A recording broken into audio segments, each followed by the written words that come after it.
badge gleaming, smile cold as steel. He leans in without urgency, like a man who's never faced consequences. "I know where you live," he threatens Judge Judy with absolute confidence in his impunity. The courtroom holds its breath. Judge Judy's response is quiet, measured, lethal.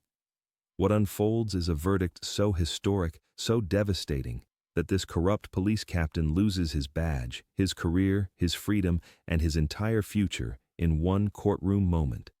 And millions watching learn the most important lesson: there are judges who won't be intimidated, won't be threatened. This isn't justice, this is reckoning.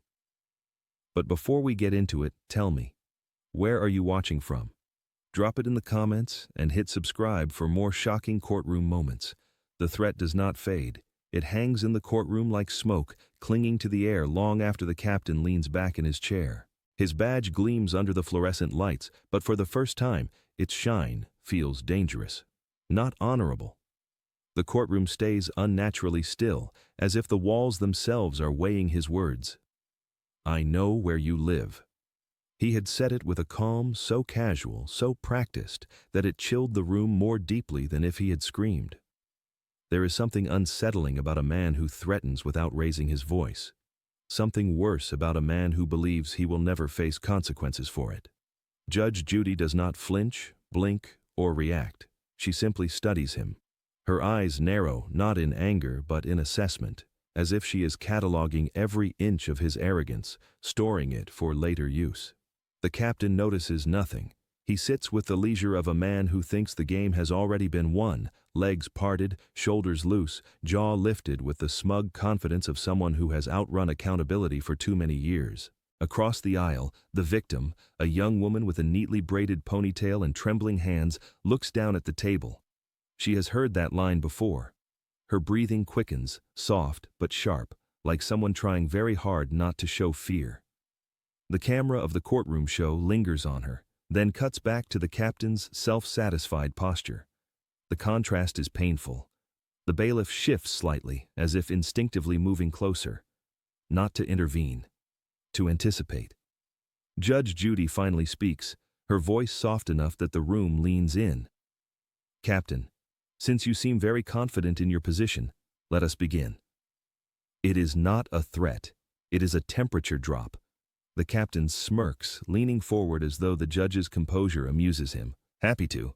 But the confidence wavers when Judy motions for the incident folder. The clerk places a thin stack of papers on the desk, thinner than one would expect for the level of force he claims was required. The sound of the folder hitting wood is quiet, but it lands like truth waiting its turn. She does not open it yet. Instead, she turns to the victim. "Ma'am, you may start by telling me what led to your complaint." A hush sweeps the room. The young woman nods, her voice barely above breath. "He stopped me. For no reason." Her fingers knot in her lap. "And when I questioned him, he told me I should be careful where I live." The captain's head snaps toward her, too fast, too sharp, a fracture in his mask. Judge Judy catches it. Her gaze slices toward him, cold and steady. Interesting. He tries to smile, but it lands wrong, too tight, too forced. She opens the folder. Judy lifts her eyes from the page and asks, "Captain, why does your report begin with a detail she never mentioned?" The room goes silent. The captain clears his throat, but confidence does not return with the sound. Something subtle has shifted, a small fracture in the armor he thought was unbreakable. Judge Judy does not give him time to reconstruct his composure. Her eyes remain on the page, scanning the report with a precision that strips the captain of every ounce of swagger he walked in with.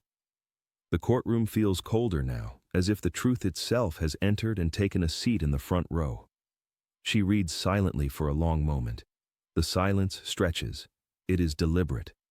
When she finally looks up, the captain straightens instinctively, like a child caught misbehaving. "Captain," she says, "your report states the complainant appeared agitated and evasive." Yet she recalls calmly asking why she was being stopped. He smiles. Too quickly. "Well, Your Honor, suspects often reframe events in their favor." Judy's eyebrow lifts by a fraction, the judicial equivalent of a raised sword. Suspects? She was a motorist heading home, not a suspect. A ripple goes through the audience seating. The captain shifts in his chair. His badge catches the light again, but now it looks less like authority and more like a warning signal. Judy takes a breath, slow and thoughtful. Let us proceed. Ma'am, continue. The victim swallows hard, her voice steadier this time. He took my phone. He said I was interfering. I was not. I only asked why he pulled me over. The captain scoffs, a careless mistake. Procedure. Phones can be distracting. Distracting to whom? Judy fires back, not raising her voice, yet somehow sounding sharper than a shout. She was alone. You had backup. Why would her phone be a threat to you? He hesitates. Again, too long. Another crack. The bailiff notices. Everyone notices. Trying to mask the pause, the captain leans forward, elbows on knees, fingers interlocked in what he hopes looks like calm reasoning. Your Honor, traffic stops can escalate quickly. I acted within protocol. Judy tilts her head slightly, studying him. Protocol. Interesting. Because according to this, she taps the report.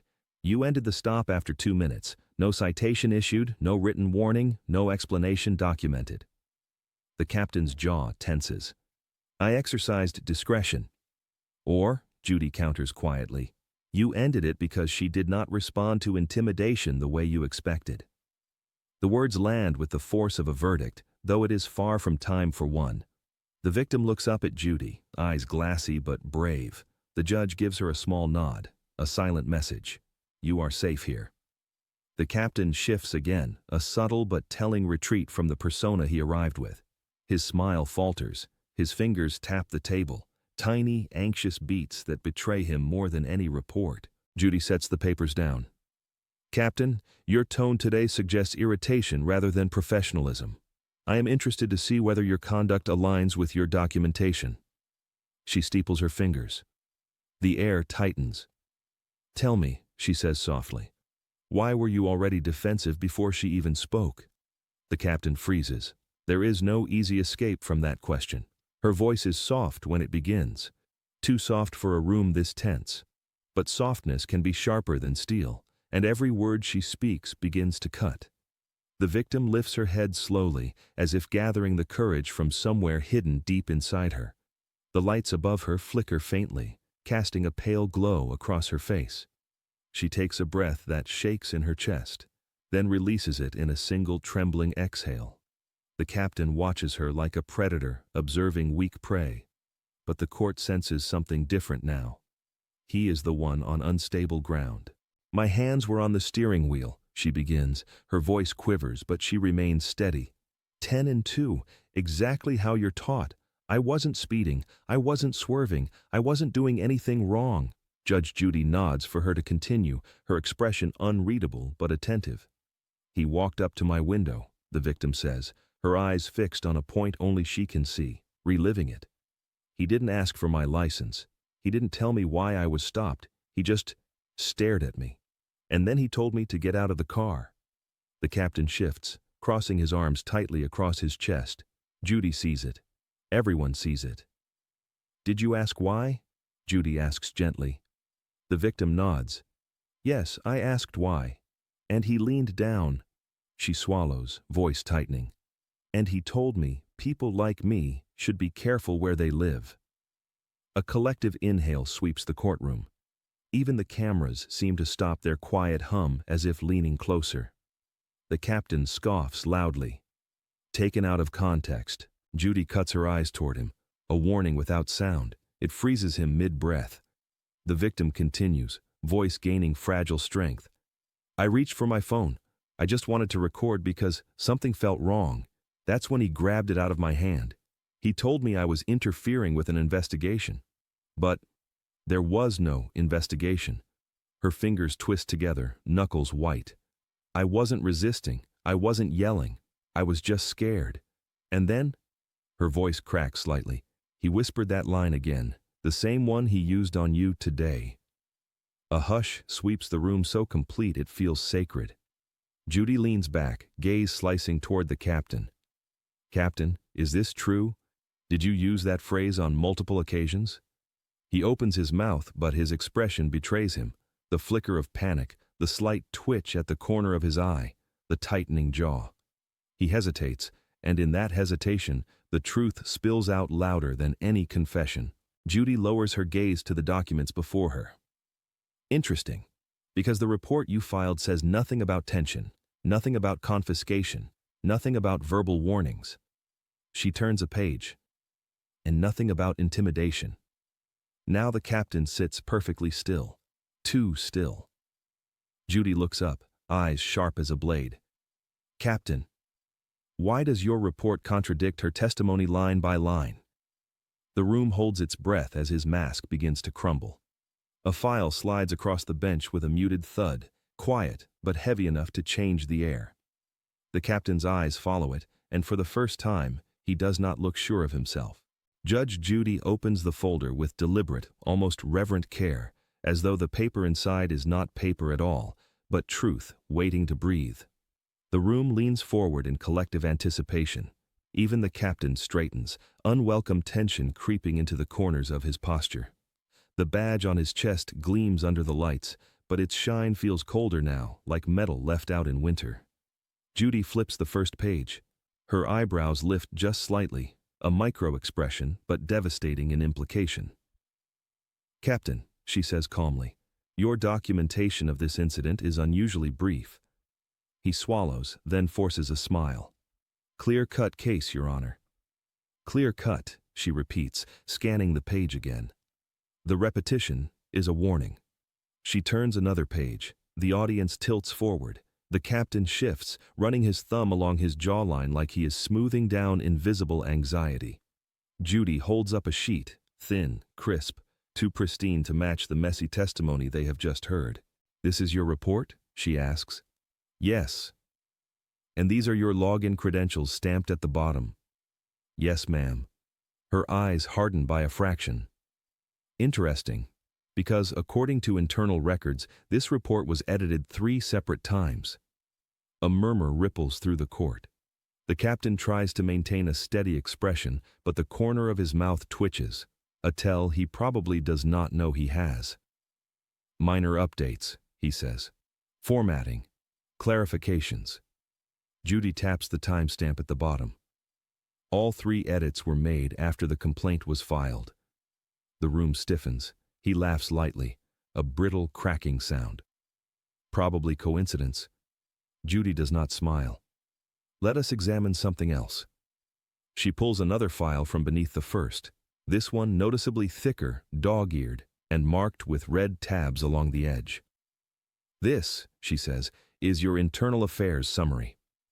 The captain's pupils shrink. The victim's breath catches. The bailiff moves one step closer. Instinct, not instruction. Judy opens the file. "I see here," she says, scanning the top page. "You have had 7 civilian complaints in the past 4 years." "Unproven," he snaps. "Dismissed," she corrects, "not unproven." The room reacts, shoulders shift, eyes widen, jaws tighten. The energy tightens like a wire drawn too far. Judy turns another page, her expression sharpening like a blade being honed. 3 of these complaints mention intimidation language remarkably similar to the phrase you used this morning. Silence crashes down. The captain's smirk disappears entirely.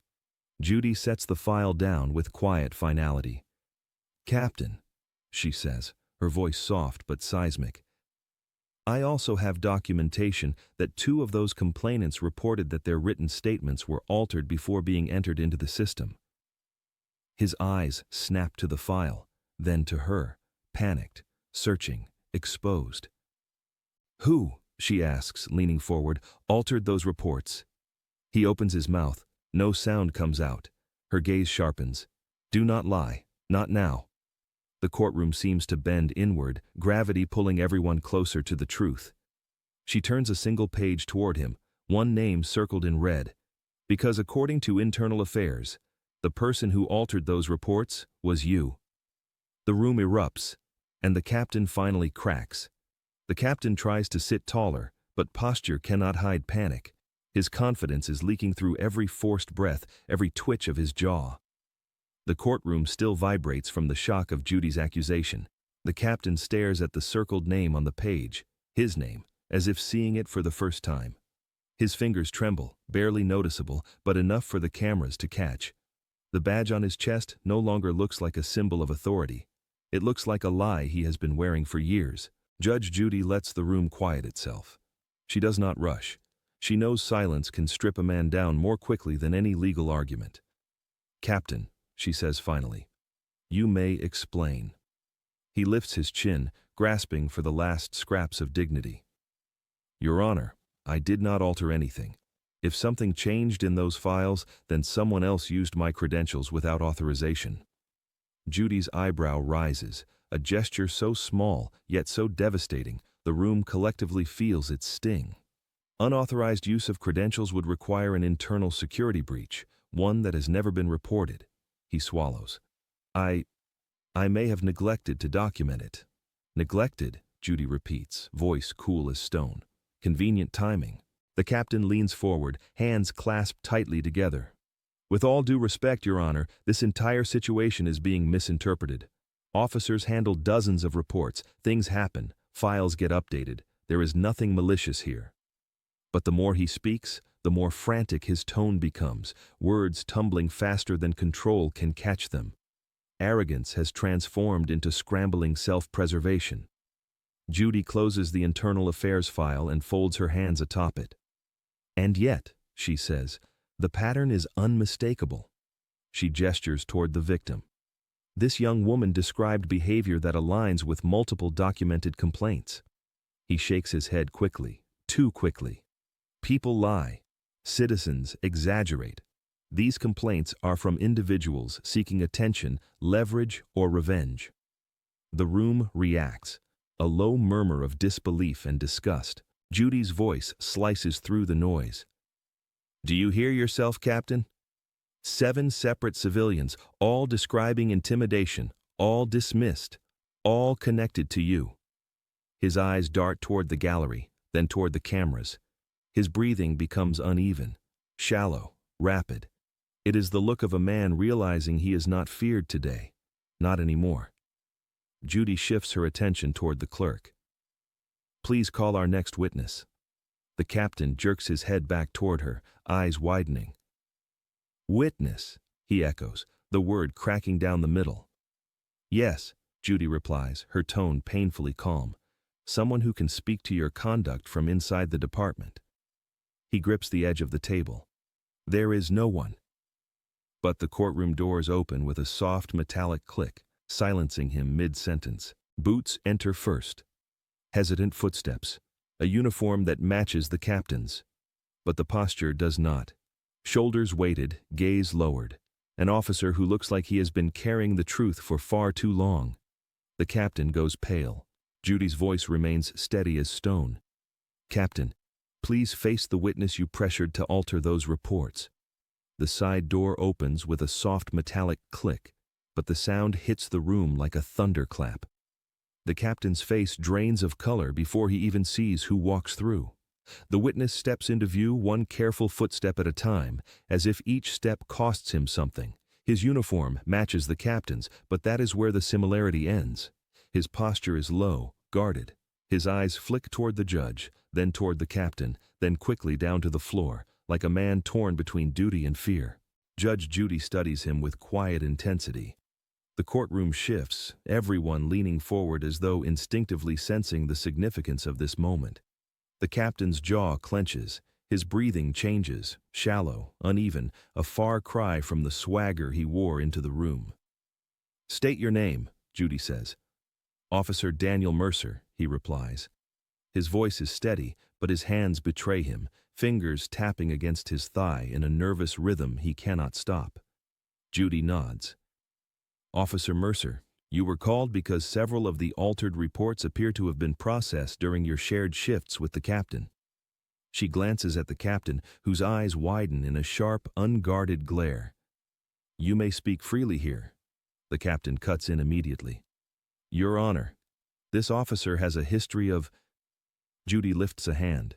Silence snaps into place like a lock engaging. Captain, you will not interrupt him.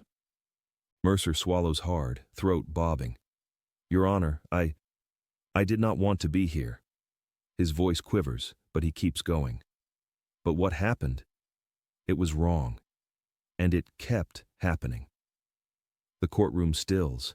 Even the cameras seem to adjust their focus, tightening around him. Mercer continues, voice breaking around the edges. He pressured me to revise statements, not once, not twice, regularly. He would say things like, make it cleaner, or take out anything that makes us look bad. And when I hesitated, he pauses, eyes flickering toward the captain's burning stare. He reminded me that good officers get promoted, and disloyal ones disappear. A ripple of shock spreads through the audience. The captain slams a hand on the table. That is a lie! The bailiff steps forward immediately. Judy does not even look at him. Her gaze remains fixed on Mercer. Continue, officer. Mercer nods, exhaling shakily.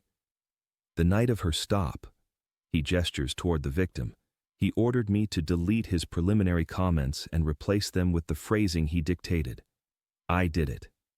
And I have regretted it every day since. The victim covers her mouth, eyes flooding with silent gratitude and grief. Judy leans forward. Do you have evidence to support this? Mercer reaches into his pocket with trembling fingers. He produces a small flash drive, black, unmarked, but visibly worn. Yes, he whispers. I kept everything. I know I should not have, but someone had to. The captain goes still. Too still. Judy's eyes lock onto the flash drive, and the emotional temperature of the room shifts from tension to impending detonation. Mercer places it on the judge's bench and says, "There is something else you need to see." The flash drive sits on the bench like a live charge, small, silent, and moments away from detonation. The captain's breath stalls as Judge Judy reaches for it.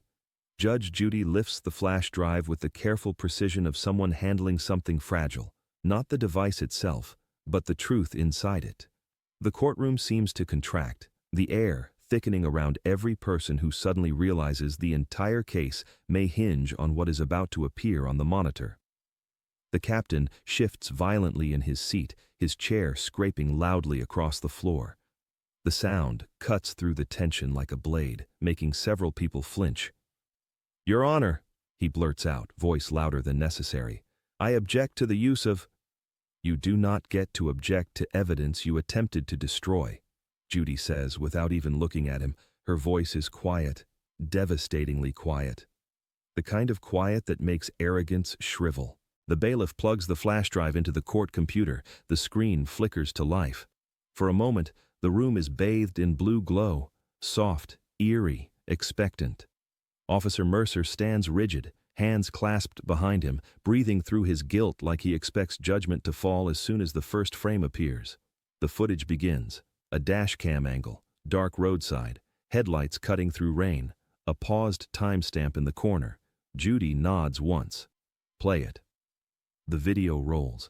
The captain approaches a stopped car, the victim's. His posture is aggressive, chest puffed, hand resting too close to his holster. The jurors of the audience gasp as he leans toward her window, the shadows sharpening the edges of his smile. Then they hear it, crackling, grainy, unmistakable. You should be careful where you live. The victim covers her mouth with both hands. Mercer closes his eyes. Even the captain blinks hard, like the impact of hearing himself played back is physically painful. Judy watches without blinking. The footage continues, the confiscation of the phone, the pointed silence, the intimidation. Each second feels heavier than the last. The room fills with a sinking dread that settles like dust over every surface. The captain tries to speak, but Judy raises a single finger, the motion so slight yet so powerful it shuts him down instantly. We are not finished. The second file opens. This one is body cam footage. From another stop, another citizen, another night. And yet the script is identical. No explanation, no protocol, just the predator's smile and the same chilling sentence whispered like a signature. The viewing audience audibly recoils. The pattern is now undeniable. Judy inhales slowly, the kind of breath taken by someone who has seen a line crossed so many times it begins to scar the air. "Officer Mercer," she says softly, eyes still on the frozen frame of the captain leaning into a window. "You said there was more." Mercer nods, throat tight. "Yes, Your Honor, he made those threats, often, to make people afraid, to make himself feel untouchable." The captain's hands curl into fists. Judy turns toward him, her gaze the sharpest blade in the room. "Untouchable is not the word I would use."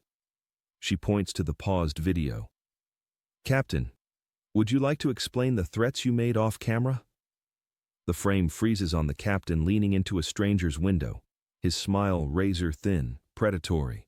It is not just familiar, it is identical to the threat he made to Judge Judy moments earlier. Judge Judy lets the still image hang on the screen like an indictment carved in ice. The captain stares at it, blinking hard, as though he could will the projection to disappear. But the truth does not evaporate under pressure. It sharpens. It steps forward. It demands to be seen. "Resume," Judy says. The footage continues, the captain's voice sliding into the room like cold metal dragged across stone. "I know where you live." The words echo, once in the video, once from memory, once from the threat still clinging to the courtroom air. The repetition is devastating. The audience shifts, whispers rising, people recoiling as though the sentence itself is poisonous. The captain's face twists. "Your Honor, that recording is taken out of context." Judy's eyes slice toward him, and he chokes on his own excuse. "Captain," she says, voice measured, "context does not erase intimidation. And intimidation is not policing." He opens his mouth again, but nothing emerges. His jaw trembles before he clamps it shut. Another video file loads, a second stop, a different driver, the same pattern, no protocol, no professionalism, just the captain leaning into another window, speaking softly enough that the camera barely catches it. "You should be careful where you live."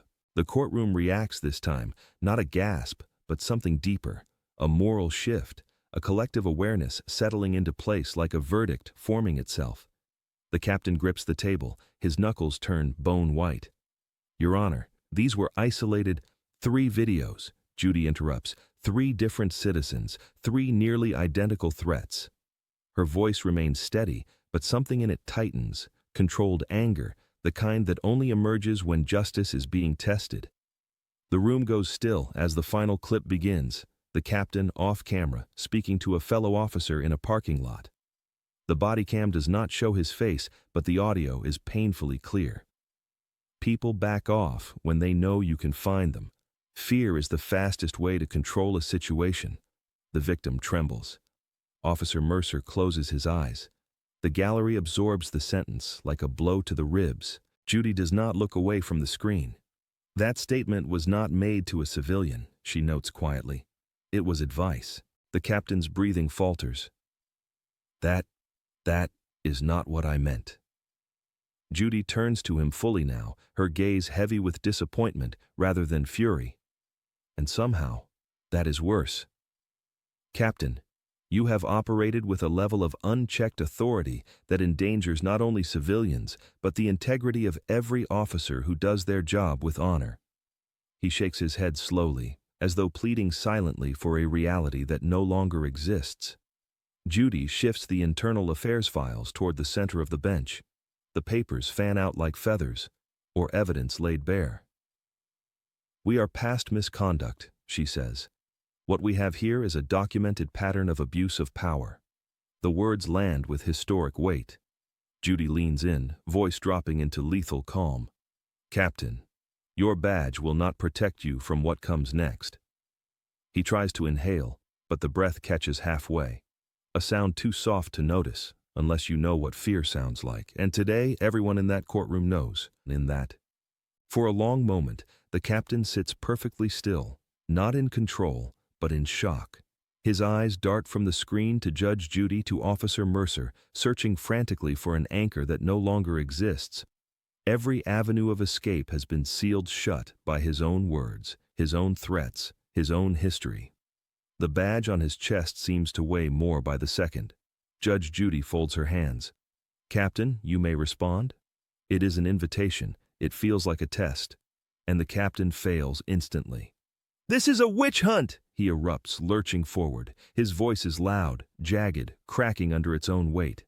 That video is edited. He stabs a finger toward Mercer. He is jealous. He wants my position. He has always wanted it.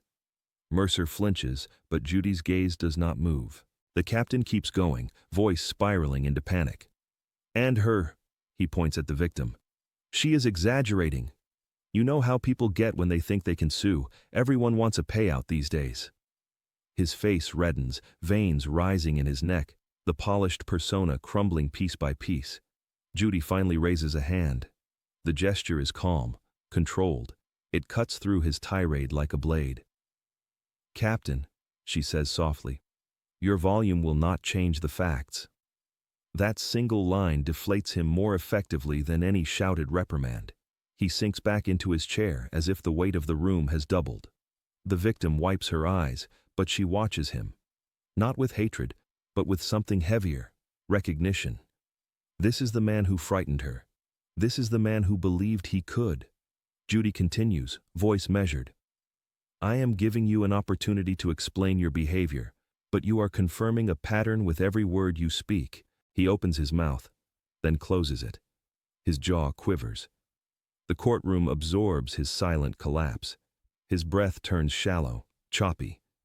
He blinks rapidly, as though trying to keep tears from forming, not out of remorse, but out of humiliation. When he finally speaks again, the voice that emerges is thin and uneven. I did what I had to. Sometimes people do not listen unless you assert authority. Judy leans forward. Authority is not intimidation. Intimidation is not policing. What you did was neither lawful nor ethical. His hands tremble. Now he hides them beneath the table. Captain, she continues, I heard your threat this morning, the same one repeated in 3 separate videos. I need to know why you believed a threat would work on me. The question slices deep, deeper than accusation. It attacks the illusion he has built his entire career around. His mouth opens, but only a shaky exhale escapes.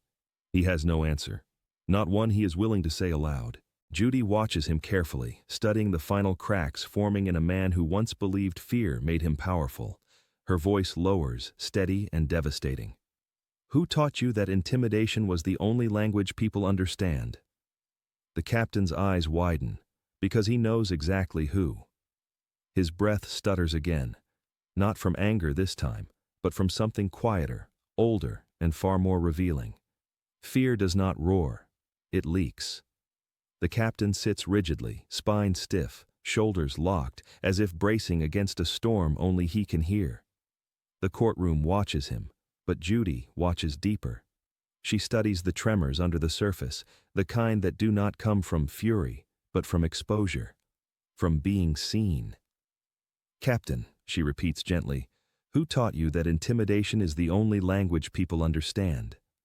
He swallows hard, his eyes dart toward the floor, then toward the monitors still frozen on his threatening posture, then toward Officer Mercer, and finally, reluctantly, back to Judy.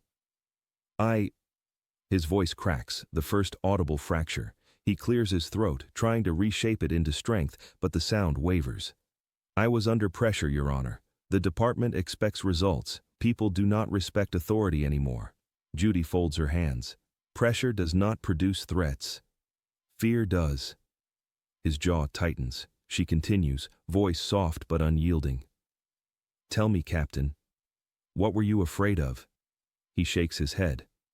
Nothing. I was doing my job. But Judy sees it, not the denial, but the tremor behind it. The instinctive, unthinking fear of a man whose authority is the only part of him he still believes in. The victim watches him with wide, unsettled eyes, not because she fears him now, but because she recognizes the pattern. This is the same wobbling anger she saw the night he leaned into her window. Judy leans forward. You threatened her. You threatened me. You weaponized fear as protocol. That is not policing. That is desperation masquerading as dominance. Her words land like a pulse through the room. Mercer flinches, the victim closes her hands tighter in her lap, and the captain's breath stumbles again. "I did not know what else to do," he blurts out suddenly, then closes his eyes as if wishing he could swallow the sentence back down. Judy's expression barely moves. That is the danger of truth. Once spoken, it cannot be called back. "Why not?" she asks. The captain shifts, rubbing the back of his neck with a trembling hand. "Because people stopped listening. They stopped respecting us. They film everything, accuse us of everything. And I just—" His voice falters. "I had to stay in control." "Control?" Judy repeats. "Or appearance of control." Her distinction slices his defenses clean in half. He cannot look at her now. His gaze falls to the floor, the posture of a man confronting a truth he has avoided for years. "Captain, intimidation is not a leadership style," Judy says softly. "It is a shield, one used by people who were taught fear before they were taught integrity." His eyes snap up, startled, because the line hits something raw, something old, something he thought he buried under a badge, a uniform, a career. Judy sees the reaction. She sees everything. "Someone showed you this pattern," she says. "Someone taught you that power means fear, not respect." Silence expands, thick, electric. Judy lowers her voice steady as a held breath. "And I have a feeling I know exactly who that someone is." His breath catches, not from fear of judgment, but from the recognition of a truth he has spent years burying. Judge Judy isn't guessing. She knows. The captain sits frozen, as if his body understands what comes next before his mind will accept it. His eyes dart from Judy to the floor, to the flashing screen still paused on his own threatening posture. There is nowhere to hide, and for the first time in his adult life, he does not reach for authority as a shield. He knows it won't work. Judge Judy speaks slowly, letting each word settle. "Captain, the intimidation you practice, the phrasing, the posture, the cadence, it is not random, it is learned." His fingers curl into fists, then release, then curl again. Small, desperate movements of a man trying to hold on to an identity that is slipping through his grasp. Judy continues, "I reviewed your department history before today's hearing." She lifts a separate folder, thinner, but heavier in implication. "And your record began under a supervising officer who was disciplined for misconduct, a man with a reputation for teaching young officers that compliance is earned through fear, not integrity." The room stiffens. Mercer's eyes widen with silent understanding. The victim leans forward, breath held. The captain stares at the folder like it contains a ghost. Judy opens it. "Captain Robert Hale." The name lands like a stone. The captain's composure fractures instantly. His shoulders collapse inward. His breath trembles. He looks away as if the very name burns. Judy goes on, voice gentle but merciless. "Hale trained you. He signed off on your early evaluations. He was known for using intimidation tactics, word for word identical to the ones you used today." Silence doesn't just fill the room, it floods it. The captain's mouth quivers, not in resistance but in memory. A memory he has spent years overriding with bravado and badges and threats whispered under dim streetlights. "Captain," Judy says softly, "you did not invent this pattern. You inherited it, and instead of breaking it, you wore it like armor." His eyes glisten. It is not remorse. It is recognition. A lifetime of mimicry collapsing in a single moment. "When Hale was disciplined," Judy continues, "you were the only officer under his supervision who publicly defended him. And according to internal interviews, you repeated his exact phrase, 'Fear is faster than respect.'" The captain exhales sharply, a sound cracking down the middle. He presses both hands against his face, elbows on the table, like a man trying to hold his head together as everything he has built starts to slip between his fingers. "That man was like a father to me," he whispers. "It isn't strong, it isn't defiant, it is wounded. He told me the world doesn't listen to good men, only strong ones." Judy's voice softens, not out of pity, but truth. "He lied to you." The words hit him harder than any accusation so far. You were not trained to lead, she continues. You were trained to dominate, and every person you threatened was a person you repeated him upon.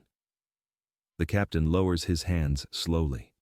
His face is raw, stripped of ego, stripped of performance. He is not just caught, he is exposed to himself. Judy closes the folder and leans forward. Captain, your greatest mistake wasn't learning his methods, it was believing they were the only ones you had. He doesn't speak at first. He doesn't even breathe. The confession hangs over him like a weight he can no longer pretend isn't crushing his chest. The captain sits hunched forward, no longer filling space with aggression or bravado. His frame seems smaller now, as if the truth has stripped inches from him. The courtroom is silent, not with tension, but with something deeper. Witnessing. Watching a man meet the version of himself he has avoided for decades. Judge Judy studies him, not with triumph, but with the grave understanding that collapse is not the same as justice. Collapse is the beginning. Accountability is what comes after. The captain drags both hands down his face. When he finally looks up, his eyes are bloodshot, rimmed with exhaustion that looks years old. I thought it was the only way, he murmurs, voice thin, fragile. He taught me that if you don't control the situation first, you lose it. That people will walk all over you. That fear keeps you safe. Mercer looks away, jaw tightening with guilt. Guilt not only for what he witnessed, but for what he once obeyed. The victim watches the captain with quiet intensity, her hands clasped tightly in front of her chest. She is seeing something she thought she would never witness. The moment the man who terrified her can no longer terrify anyone. Judy leans forward slightly. Fear never kept you safe, Captain. It kept you small. The words land softly, yet they resonate like thunder inside him. He swallows hard, his shoulders sag. I didn't want to be like him, he whispers. But the day he was suspended, he told me I was the only one who understood him, the only one strong enough to carry the torch. His voice cracks. And I believed him. Judy's expression softens, not with sympathy, but with the gravity of seeing the generational blueprint beneath a man's failures. You were trained in a broken system by a broken teacher, but the moment you knew better, the moment you saw the consequences, you had the responsibility to break the cycle. You didn't. He nods slowly, painfully. I know. The victim clears her throat. It takes her a moment to find her voice. Do you understand what it felt like that night? She asks quietly. The captain lifts his eyes to her, and for the first time, they do not harden or narrow. They soften. Yes, he whispers. I do now. A whisper tears through the gallery, shock, disbelief, the unfamiliar shape of accountability forming in real time. Judge Judy gives a small nod. Let us be clear, she says. Acknowledgement is not redemption, but it is the first honest thing you have done today. His breath trembles. He accepts the truth without argument, without defense. Judy reaches for a sealed envelope resting beside her. The movement is slow, deliberate, and the captain's eyes follow it with dread carving itself into every line of his face. This, she says, laying the envelope on the desk between them, contains the findings from your internal review. The room stiffens. Her fingers rest atop the envelope. Captain, she says quietly, what's inside this folder will determine the rest of your career, and the rest of your life. The envelope sits between them like a blade, thin, silent, and capable of ending everything. The captain's fingers twitch as though they already feel the cut. Judge Judy breaks the seal with a soft tear that seems impossibly loud in the stillness of the courtroom. The captain cannot look away. His eyes fix on her hands the way a man watches the surgeon holding the scalpel, not because he hopes for mercy, but because he fears the truth inside himself. Judy slides the documents out, taps them neatly against the bench, and begins reading. Her expression is calm, but her silence carries a different weight now. Not investigative, not probing, final. This review, she begins, is the result of a months-long inquiry into your conduct, your reports, and your patterns of authority. The captain swallows, throat bobbing like each breath risks choking him. Judy lifts the first page. It concludes that you engaged in repeated misconduct, documented, verified, multiplied over years. A low murmur shifts through the gallery. The victim watches with her hands clasped tight, her shoulders trembling with restrained emotion. Officer Mercer stands rigid, eyes lowered, as if bracing for the impact of accountability he once feared would never arrive. Judy continues. The review confirms that multiple civilian reports were altered using your login credentials. It confirms that intimidation phrasing recurred in stops under your supervision. It confirms that you engaged in non-procedural confiscation of personal devices. She pauses. And it confirms that these were not isolated incidents. The captain squeezes his eyes shut, the words landing like blows he cannot block. His chest rises and falls in shallow breaths. His facade, already cracked, begins to crumble in earnest. Judy turns to the next page. The panel unanimously recommends immediate termination from the department. He flinches, visibly, but she is not done. It also recommends that the matter be referred to the State Attorney General's office for review of potential civil rights violations and coercive misconduct. Gasps ripple across the room. The victim covers her mouth. Mercer shifts as though gravity itself presses harder against him. The captain's lips part, not to argue, not to deny, but to breathe through the devastation. His badge seems unbearably bright on his chest, like a spotlight illuminating everything he can no longer hide behind. Judy lowers the pages slowly. Captain, this is not a miscommunication. It is not a misunderstanding.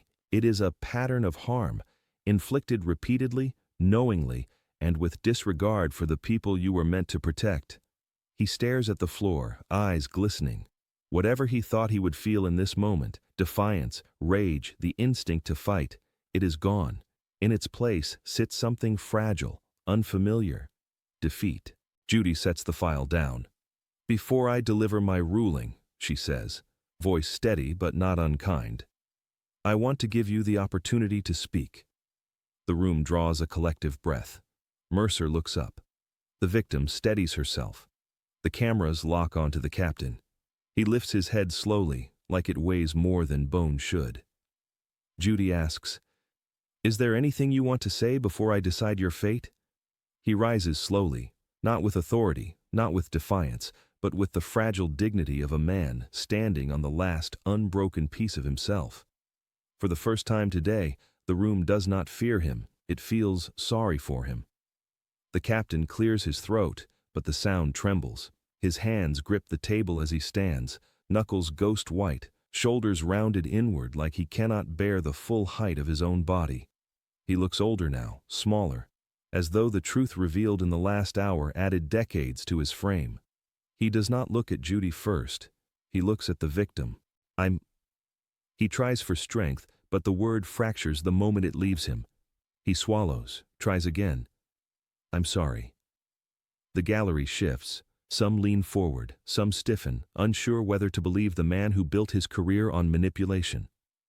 But something is different now. His voice no longer carries the sharpness of control. It carries the weight of collapse. I didn't understand what I was doing to people, he continues, his gaze locked onto hers. I thought, if I kept things tight, if I stayed in command, then no one could take advantage of me. That's what I was taught. That the world listens only if it's afraid of you. His breath shudders. But that wasn't protection. It was harm. To you, to others, to the badge. The victim's eyes fill.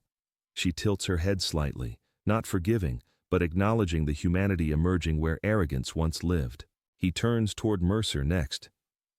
I put you in a position you should never have been in. You're a good officer. Better than me.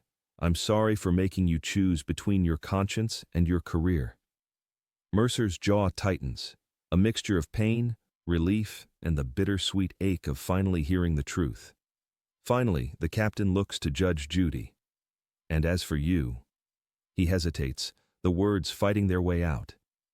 I threatened you because I thought intimidation would keep me safe, because that's what I've always relied on.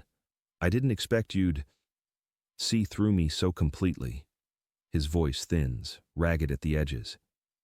"You weren't afraid. And that scared me more than anything." Judy doesn't move. She lets him speak, not to excuse himself, but to confront the final shape of who he has become. He exhales shakily. "I know an apology doesn't undo anything I've done. I know today doesn't rewrite the harm, but I want the record to show that I understand. I finally understand. Authority is supposed to protect people, not break them." His shoulders fall. He sits, or rather collapses, back into his chair. The courtroom breathes again, but it is a different kind of breath, tinged with heaviness, the weight of emotional consequence. Judge Judy watches him for a long, quiet moment. Her eyes soften, but not with leniency, with clarity. "Captain," she says gently, "your words matter, but what matters more is what comes next." He nods, resigned, bracing for the blow. Judy lifts her gavel. The room goes silent. "Here," she says, voice echoing like a final heartbeat before reckoning, "is my decision." The gavel hovers in Judge Judy's hand, suspended like the final second before a storm breaks.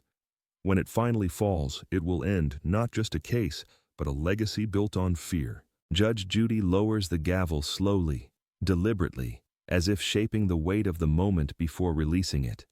The entire courtroom seems to lean toward her, held in a collective breath. The captain sits motionless, his apology still echoing faintly in the room like smoke that refuses to clear. "Captain," Judy begins, her voice a steady current cutting through the silence, "you have spent years wielding authority as a weapon instead of a responsibility." The words are not loud, they do not need to be. They settle into the air with the quiet force of a truth long overdue. You intimidated civilians, you manipulated reports, you coerced a fellow officer into compromising his integrity, you repeated the same threat to multiple people, including me, believing your badge insulated you from consequence. The captain blinks hard, absorbing each sentence like a nail driven deeper. Judy continues, tone unwavering. But authority is not immunity. A badge is not a shield against accountability. And today, this courtroom will remind you what genuine power looks like. She lifts the internal review findings and sets them in front of her with finality. Effective immediately, you are terminated from the police department, you are stripped of your certification, your badge is revoked. The captain's chest rises sharply, a breath taken as if punched from within. Judy isn't finished. This matter will be formally referred to the State Attorney General's office for review of potential civil rights violations. You will no longer hold a position of authority over any civilian, ever again. A wave moves through the gallery, shock, agreement, vindication. Officer Mercer exhales as though a weight he carried alone for years has finally been lifted by many hands. The victim closes her eyes, a single tear slipping down her cheek, not out of fear this time, but release. Judy turns her gaze back to the captain. It is not cruel, it is not vengeful, it is resolute. Your actions left scars, she says. Some seen, some hidden, but all real, and today the system you believed you controlled stands in judgment of you instead. His head bows, shoulders fall. Whatever image of strength he once clung to has disintegrated into dust at his feet. Judy reaches for a small evidence tray beside her. Inside it lies the captain's badge, removed earlier by the bailiff. She lifts it between two fingers, holding it to the light. Once a symbol of honor, then a shield for harm. Now, simply an artifact of consequence. This, she says quietly, no longer belongs to you. She sets it on the bench with a soft metallic clink that echoes like a closing door. The gavel rises. And let this verdict be a reminder, she declares, voice resonant, that intimidation collapses under truth, and power without integrity has no place in justice. She brings the gavel down. The sound rings out, final and unforgettable. In the stunned silence that follows, the message lingers in the air like a vow. Power is temporary, consequence is not, and arrogance will always fall before accountability.